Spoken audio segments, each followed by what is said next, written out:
পিংলায় BJP প্রার্থী স্বাগতা মান্নার বিস্ফোরক অভিযোগ। আপনাদের আবারও জানিয়ে রাখি, পিংলায় নির্বাচনী প্রচারে এসে বিস্ফোরক অভিযোগ করলেন বিজেপি প্রার্থী স্বাগতা মান্না। নির্বাচনী প্রচারের পথে দলীয় কর্মীদের উপর তৃণমূল সন্ত্রাস চালাচ্ছে। তিনি ইতিমধ্যে নির্বাচন কমিশনে অভিযোগ করেছেন, পিংলায় তৃণমূল পায়ের তলার মাটি হারিয়েছে বলেই সন্ত্রাস শুরু করেছে। এই নির্বাচনে সন্ত্রাস করে বিজেপিকে আটকানো যাবে না। দলীয় কর্মীদের অভয় দিয়ে তিনি বলেন, আসন্ন নির্বাচনে বদল হবে, বদলাও হবে। যদিও তৃণমূলী সন্ত্রাসকে সম্পূর্ণ অস্বীকার করেছেন পিংলার তৃণমূল প্রার্থী অজিত মাইতি। অজিতবাবু বলেন, নির্বাচনের আগে হার স্বীকার করে নিয়েছে বিজেপি। হারের ভয়ে উল্টোপাল্টা বকছে বিজেপি প্রার্থী। আরে এবারে আর ওই সব হচ্ছে না দিদি, বাড়ি ফিরবে, আছি সঙ্গে, পরিবর্তন করার পালা এসেছি, ঠিক আছে।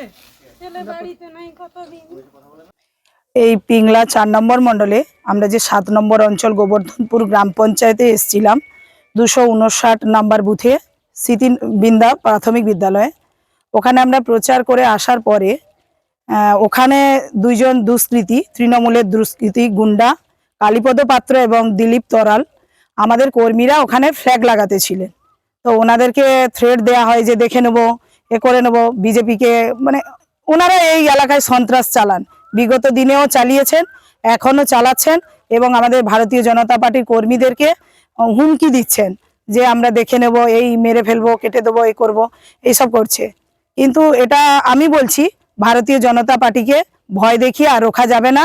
2026-এ আমরা ক্ষমতায় আসছি, এর বদলাও হবে, বদলও হবে। আমরা যেখানে জানানোর আমরা সেখানে উপর মহলে আমাদের জানাচ্ছি, সেই সঙ্গে সঙ্গে আমাদের পার্টিকেও জানাচ্ছি, ওনারা স্টেপ নেবেন। আসলে ব্যাপার হচ্ছে, এ তো হারার আগে হেরে বসে আছে। যারা হেরে যায় তারা এই সমস্ত অভিযোগ করে। কোথাও কোনো চাপা সন্ত্রাসও নেই। দরকার হলে নির্বাচন কমিশনকে এনে ওখানে বসিয়ে দেখুন, ওখানে ওই গ্লাস নিয়ে দেখুন না চাপা সন্ত্রাস কোথায় খুঁজে বেড়াতে হবে। কোথাও ম্যাগনিফাইং গ্লাস, প্রশান্ত ঠিক বলেছে, কোথাও কোনো চাপা সন্ত্রাস নেই। আমাদের লোকেদের সন্ত্রাস করার দরকার নেই। আমাদের বুথের লোক আছে, কাজ করছে, ওদের নেই। একদিন প্রার্থী আসছেন, ঘুরছেন চটকা, এটা নিয়ে কোনো লাভ হবে না। কোথাও কোনো সন্ত্রাস নেই। আমি খুব দায়িত্ব নিয়ে বলতে পারি, ওরা নির্ভীকভাবে কাজ, বরং আমরা কোনো কথা খারাপ বলছি না। ওরা আমাদের সম্পর্কে আজেবাজে কথা বলছেন, স্ল্যাং ওয়ার্ড ইউজ করছেন, আমরা সেগুলোর মধ্য দিয়ে যাচ্ছি না। আমরা শুধু বলছি, আপনি ঘুরুন, দেখুন কি উন্নয়ন হয়েছে।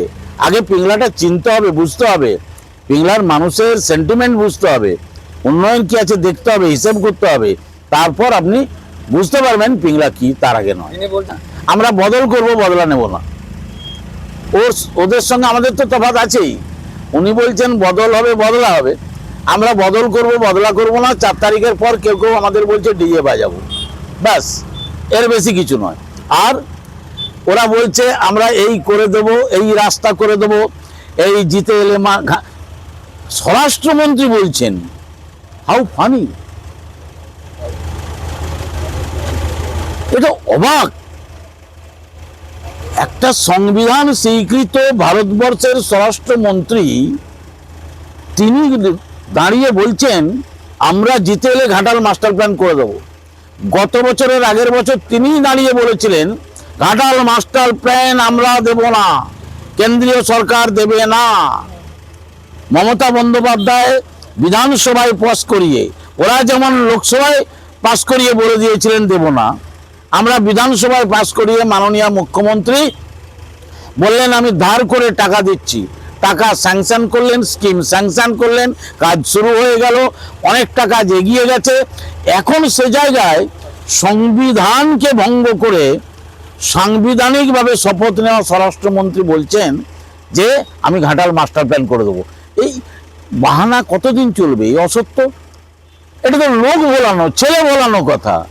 এগুলো ধর্তব্যের মধ্যে নয়। তাই যার স্বরাষ্ট্রমন্ত্রী এই সমস্ত ভাষণ দিতে অভ্যস্ত চটকা, তার দলের কোনো ক্যান্ডিডেট এই কথা বলবেন, এটা আমাদের কাছে নতুন কিছু নয়।